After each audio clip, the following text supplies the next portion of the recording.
narasumber, Bapak Ibu sekalian dan teman-teman serta apa ini namanya, pembekalannya. Yeah. Saya kayaknya paling berat karena di sesi terakhir dan beberapa sudah tidur. Oke, kawan-kawan sekalian, bisa kita berdiri dulu sebentar. Ini terlalu nyaring ya. Cek satu. Ya.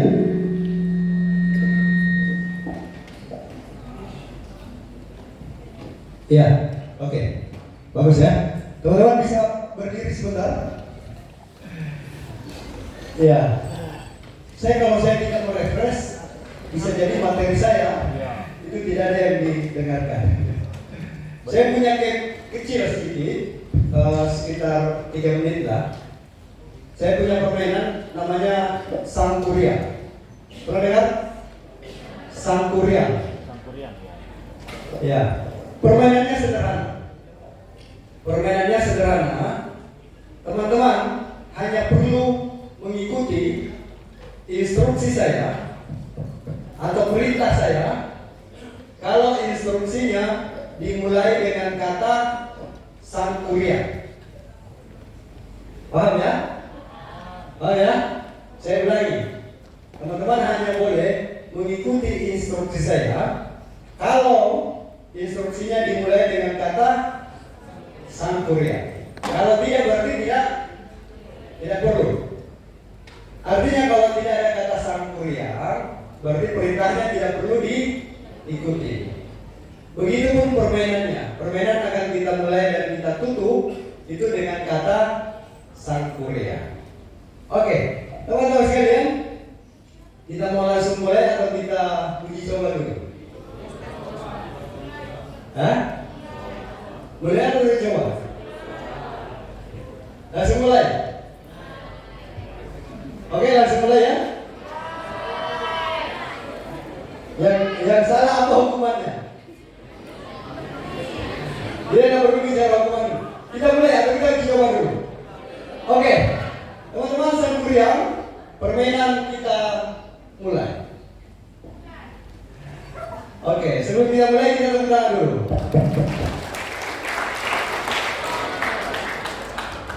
Siapa yang tepuk tangan?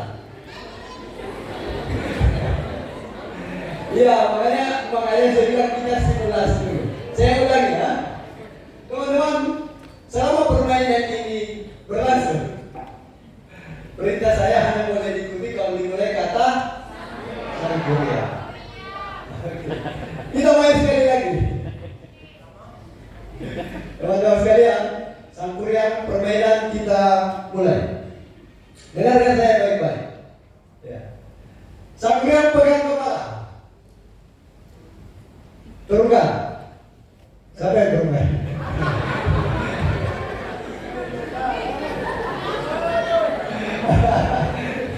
Ya.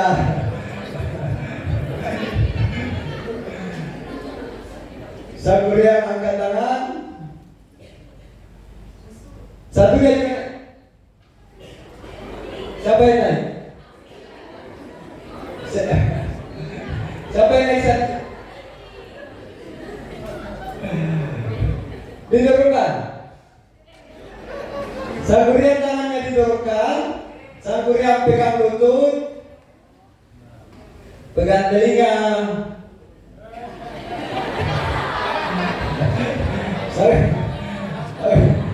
Sangkuriang pegang telinga, tutup mata.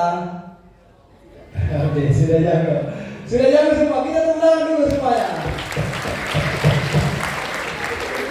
Siapa yang tepuk tangan? Karena permainannya belum selesai. Oke. Sakit punggungku bela. Kita tutup dulu. Sangkuriang teman-teman sekalian. Sangkuriang permainan kita tutup. Silakan duduk kembali. Jadi sepanjang sejarah saya memainkan permainan ini, mau jumlahnya 10 orang sampai 10.000 orang, saya tidak pernah kalah. Ini penghantar saya teman-teman sekalian. Oke, sebelum lanjut, pertama saya ingin kasih informasi dulu sebelum saya ke materi saya, melengkapi apa yang disampaikan tadi oleh Kak Yusra. Ya, yang pertama kita menghasilkan 141.000 ton sampah per hari. 141.000 ton sampah per hari.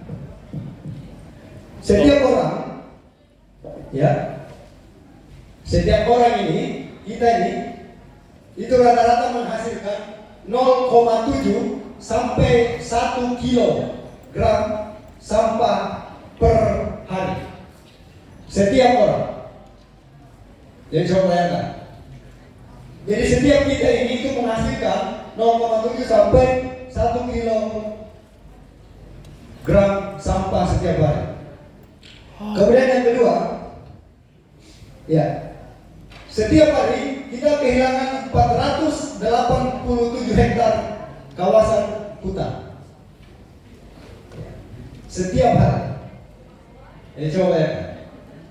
Nah, sekarang pertanyaannya adalah, apakah teman-teman percaya kalau perubahan iklim itu ada? Percaya nggak? Ya, karena kalau tidak percaya kita tidak bisa melanjutkan materi. Ya, percaya nggak kalau ada perubahan iklim itu nyata? Apa contohnya yang berubah? Apakah kampung hari ini itu masih senyaman yang dulu? Tidak. Ya, kampung kita hari ini juga mulai panas. Ya. Artinya perubahan iklim itu ada dan nyata. Ya. Nah, apa yang bisa kita lakukan? Secara umum kita sepakat untuk membangun kepedulian. Ada yang pernah dengar kata kepedulian? Ya, care, peduli. Tahu ya? Sering dengar. Ada yang tahu apa artinya? Saya peduli sama kita, saya peduli sama lingkungan. Ada yang tahu apa yang dimaksud kepedulian? Ada. Salah satu kelemahan kita adalah kadang-kadang kita melakukan sesuatu yang sebenarnya definisinya juga kita belum pahami.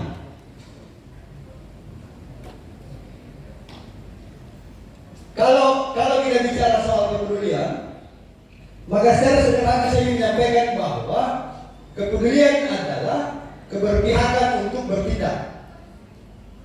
Jadi kalau anda bilang saya peduli tapi tidak ada tindakan, maka itu bukan kepedulian. Ya.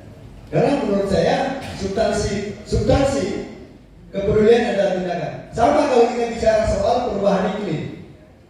Substansi perubahan iklim adalah perilaku.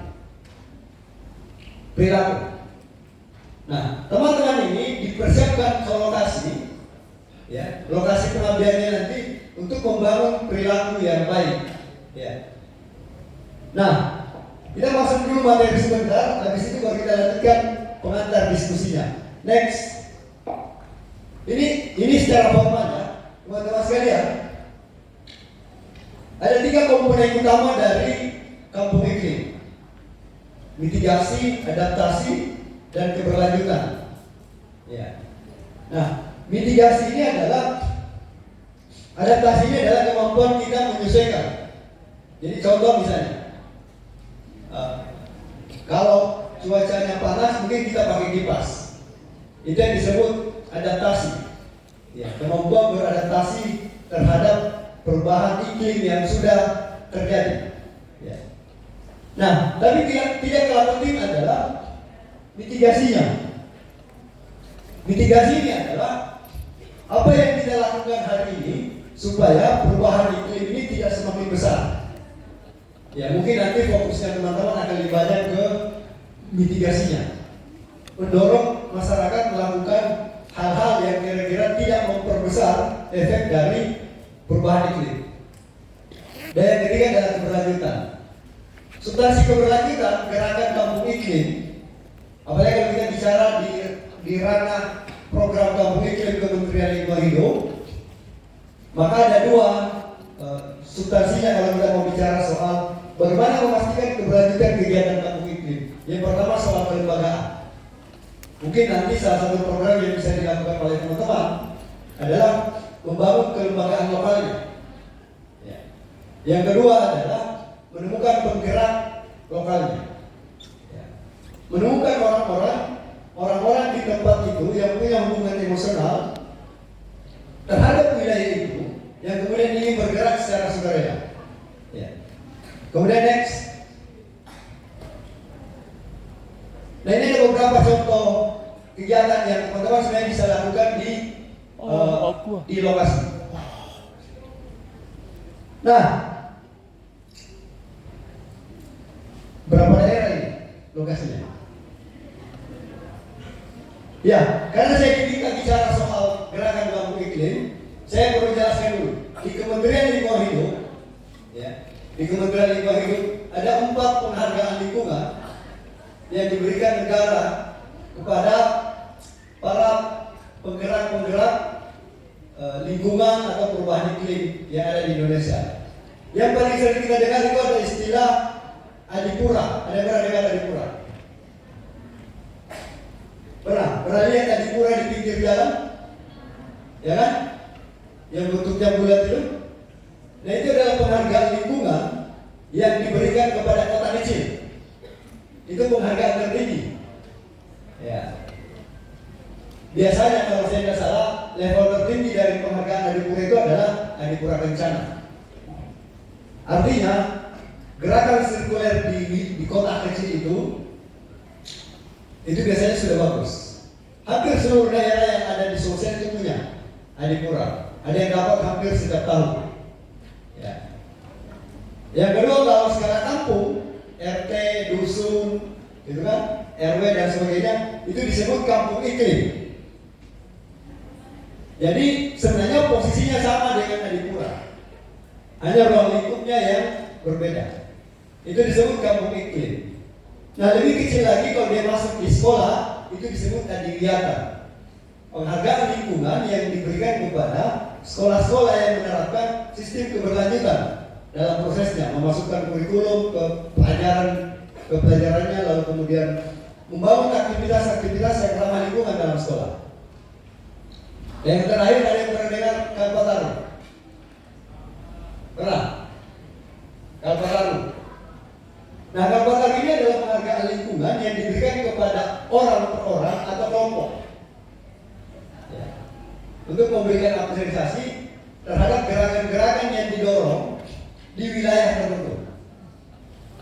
Nah, hari ini kita bicara soal kampung iklim, karena bisa jadi teman-teman akan ditempatkan di sebuah kampung, dusun, RT dan RW yang nanti bisa mendorong pengembangan kampung iklim di sana setiap tahun.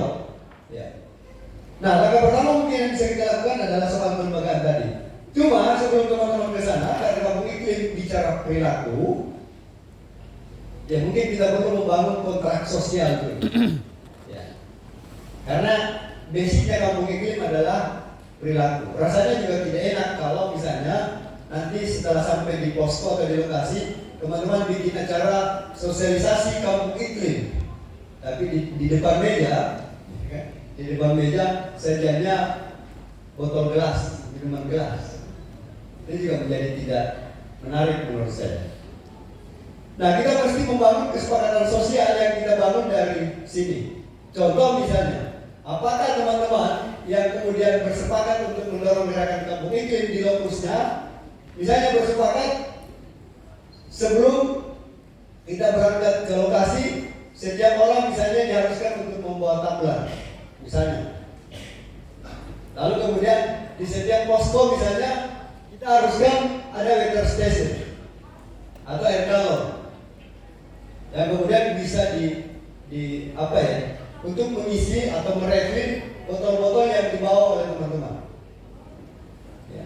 Lebih jauh mungkin bisa membangun gerakan ini ke tingkat di kantor desa, di tempat-tempat berkumpul. Karena sekali lagi kampung iklim bicara soal perilaku. Ya. Karena itu perilakunya harus dimulai dari sini. Tidak perlu perilaku yang besar-besar. Kita mulai dari hal-hal yang sederhana. Ya. Kemudian teman-teman yang punya kemampuan mitigasi program-program yang berhubungan dengan lingkungan misalnya, yang suka menanam-menanam, yang bisa memanfaatkan pekarangan adalah bagian dari program kampung iklim. Ya. Nah, kemudian bagaimana memulainya? Ya. Tadi kita sudah sepakat soal perilaku penggerak. Ya. Perilaku yang kita mulai bangun dari sini. Yang kemudian yang kedua, lokusnya. Ya. Salah satunya adalah bagaimana membentuk kelembagaan. Karena teman-teman juga kalau di lokasi itu tidak lama. Bagaimana membentuk kelembagaan, kemudian bagaimana mengidentifikasi masalah. Saya kasih contoh misalnya. Dari sini karena tertarik dengan materinya Kak Yusran misalnya, tiba-tiba dari sini kita bilang, saya sampai di lokasi, saya mau nanam mangrove. Pas sampai di lokasi ternyata di lokasinya teman-teman yang numpuk itu sampah. Nah ini penting. Artinya lokasi yang Anda tuju itu mesti ada observasi apa masalah terbesar dari sini. Ya. Karena bisa jadi bukan juga persoalan sampah, bukan juga persoalan mangrove, atau bisa jadi persoalan yang lain. Misalnya krisis air, ya. Atau persoalan-persoalan lain yang mungkin perlu diidentifikasi. Kemudian membangun rencana aksi. Ya, saya sarankan teman-teman sekalian untuk rencana aksi tidak perlu membuat rencana aksi yang besar-besar, penanaman 20.000 pohon, tapi tak 2 jam tumbuh. Ya, tidak perlu. Ya, bisa menggagas program misalnya pemanfaatan pekarangan. Waktu COVID kemarin kita punya satu program yang ternyata itu banyak diminati orang. Karena waktu COVID itu kita dikurung semua di rumah dan tidak ada kegiatan. Akhirnya kita bikin program bagi-bagi bibit. Dan hampir semua orang menanam. Karena di rumahnya tidak ada kegiatan. Kita kasih bibit, akhirnya bibit itu yang diurus. Jadi setelah selesai COVID ada beberapa orang yang sudah bisa panen lombok, panen tomat dan sebagainya. Jadi maksud saya ada banyak hal kecil yang mungkin bisa dimulai oleh teman-teman. Next. Ya. Nah, ini hanya bagian dari ruang lingkup. Ya, next. Berikutnya. Nah, ini salah satu masalah kita sebenarnya. Sistem kepercayaan. Contoh misalnya. Ya, saya bawa tumbler masuk. Secara umum ini bagus sebenarnya. Tapi saya membawanya di tengah orang-orang yang tidak membawa tumbler. Ini yang terjadi, yang minder bukan yang tidak bawa tumbler, Pak, tapi yang bawa tumbler yang minder. Iya, sendiri yang bawa tumbler, iya. Padahal apa yang kita lakukan sebenarnya ini bagus. Tapi karena kita berjalan di kerumunan orang yang tidak membawa tumbler, ya minder kita. Ini sama yang misalnya begini nih. Ada 5 orang yang sering kumpul di bulan puasa, misalnya. Ya kan? Anggaplah misalnya 3 orang ini yang puasa, 2 orang yang tidak. Dia bagi besok. Yang mana yang bertambah? Yang berpuasa yang bertambah atau yang tidak puasa yang bertambah? Pasti yang tidak berpuasa yang bertambah. Karena begitu memang sistem yang ada di kita yang harus kita perbaiki. Sistem kepercayaan diri. Ya. Termasuk soal persepsi pengendalian perilaku. Ya. Kita juga lemah di penegakan disiplin. Karena itu saya pikir kita harus mulai dari situ. Yang menarik teman-teman sekalian, kampung saya namanya Rama-Rama. Ada yang pernah ke sana? Ada. Ya. Saya kasih penjelasan dulu sedikit. Karena kampung itu saya diundang ke sini. Status kampung saya sekarang itu statusnya kampung iklim lestari.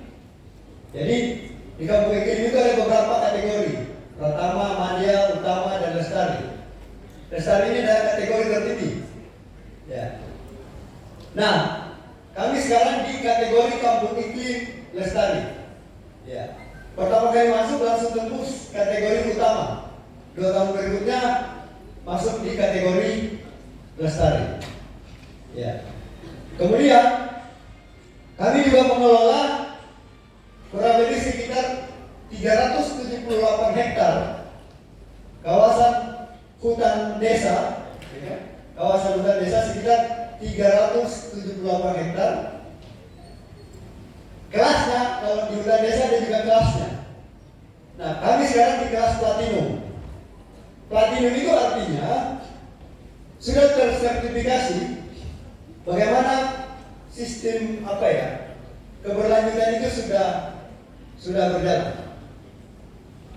Nah, apa yang kami lakukan? Kenapa kemudian kami bisa dapat yang iklim? Ya, salah satunya adalah program pengendalian sampah. Itu yang paling sederhana. Ya. Kami juga bikin ekobrik, tapi tidak semahir ke Yusran. Nah, tempat tumbler saya ini dibuat dari kantong kresek. Kalian lihat kantong kresek ya? Kalau dari pasar ini yang warna hitam itu, atau ini yang warna putih. Nah, kami punya kelompok ibu-ibu yang dia produknya adalah membuat tas-tas rajut atau tempat-tempat air dari rajutan kantong-kantong plastik dari pasar. Ya, itu diproduksi di sana. Itu yang paling sederhana. Paling sederhana juga yang kami punya adalah kami membuat program satu rumah satu tempat sampah. Ya, kan ini masalah kita di Indonesia, Pak. Kadang-kadang tulisan yang banyak itu adalah dilarang buang sampah sembarangan. Sering lihat itu ya? Sering ya?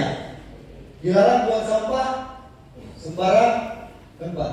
Tapi tempat sampahnya 1 kilo satu tempat sampah. Iya, ini masalah. Jadi aturan itu kadang-kadang tidak dilengkapi dengan fasilitas. Artinya sebelum kami melarang orang untuk tidak membuang sampah sembarangan, maka yang pertama kami siapkan adalah tempat sampah. Ya. Kami juga pernah membagi komposter. Di tempat kami itu sudah ada satu bangunan yang kami sebut rumah belajar. Ya, kami punya rumah belajar, kami punya rumah kompos, rumah yang mengolah pupuk. Kami juga punya rumah sampah, rumah yang mengumpulkan sampah dan mensortir sampah. Ya.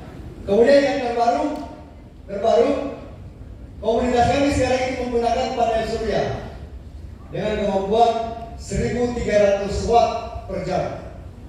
Ya. Jadi kami tidak lagi ketergantungan pada energi fosil. Nah, hal-hal sederhana saya pikir bisa kita lakukan di teman-teman. Yang terakhir, teman-teman sekalian, sebagai peringatan untuk kita semua bahwa masalah terbesar kita di masa depan sebenarnya bukan uang. Saya ulangi, masalah terbesar kita di masa depan sebenarnya bukan uang. Ya, salah seorang tokoh pernah mengatakan begini: jika kamu ingin menguasai sebuah negara, maka kuasai minyaknya. Ya kan? Tapi kalau kamu ingin menguasai perilaku manusianya, maka kuasai pangannya. Artinya masalah kita di masa depan itu bukan masalah uang, tapi masalah ruang. Ya. Ke depan kita akan bermasalah soal ruang. Ruang yang bagus akan menghasilkan uang yang banyak. Percaya sama saya. Iya, bagus. Ya. Kami sudah melakukan itu. Ya. Kami punya ruang yang bagus di tempat kami dan hari ini kami hidup cukup dari ruang yang bagus itu. Ya.